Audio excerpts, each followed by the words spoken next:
was failing, so we then went to Blogger. The main reason for using the iPad, was the students have to buy a calculator every year, a $420 calculator, and Bickle, with all his skill, found a free app on the iPad. And of course I thought, well, that's great, isn't it? Hopefully this year we'll be able to use this. Some of the disadvantages, just to note, students didn't like using this in the field. They said it was too big. So I teach surveying, practical surveying. We would go up to Mount Albert Trig and do some surveying, and they wouldn't use it. Calculator straight in the back pocket, they went for it.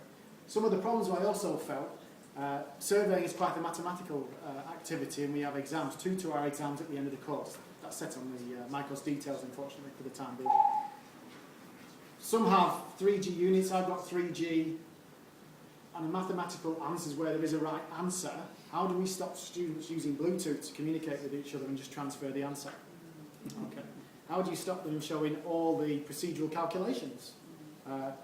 So I had to write an exam basically where the students made up the question. Every question the student had to actually put in their own observations and come to their own answer. One of the disadvantages of that, it took forever to mark. Okay, so you've got to be careful there. What I would do differently next year is I would introduce it, well, this year actually. Unfortunately, I've not managed to convince the program director to go with this technology, so the students are again buying another $420 calculator. I think it's great technology. I've really enjoyed using it. I'm hopeful that with the next generation of iPad, that hopefully will be able to be usable more as a USB device and less as going through iTunes, because I see that as quite a big disadvantage, everything having to go through iTunes. That we will then try it again and hopefully adopt this technology rather than a very bespoke $420 calculator. If they're saying it's too big, what about a phone or an iPod Touch or something? I think you're right, yeah. I personally think there's more mileage in the Touch than in this device at the moment. And the iPod Touch is actually cheaper than the calculator, it's $350. Yeah.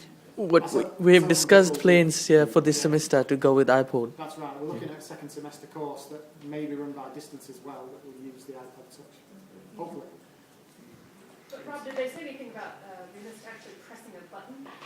Or were they okay with touching? No, I mean I've always found that this is very tactile and very responsive. I've not found any problems at all with this app. I found it very good. And the answers are right?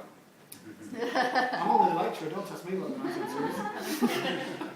Did any get broken in the field, or is it all good? They look after it? We had one iPad that went down almost straight away. The screen just died, broken, pixelated basically. Students didn't like taking them into the field, whether they felt they weren't robust enough, durable enough, but also they had size implications. They just thought, I'd rather just take a calculator. It worked well connecting to some of the databases that we have, such as Land Online and so forth, and finding survey information. We also looked at using the VODEN to give students wireless access and coverage in the field. We had a very quick feasibility study of using the VODEN, but decided not to go that way. We tried a few things, to be honest, to try and get people interested in it.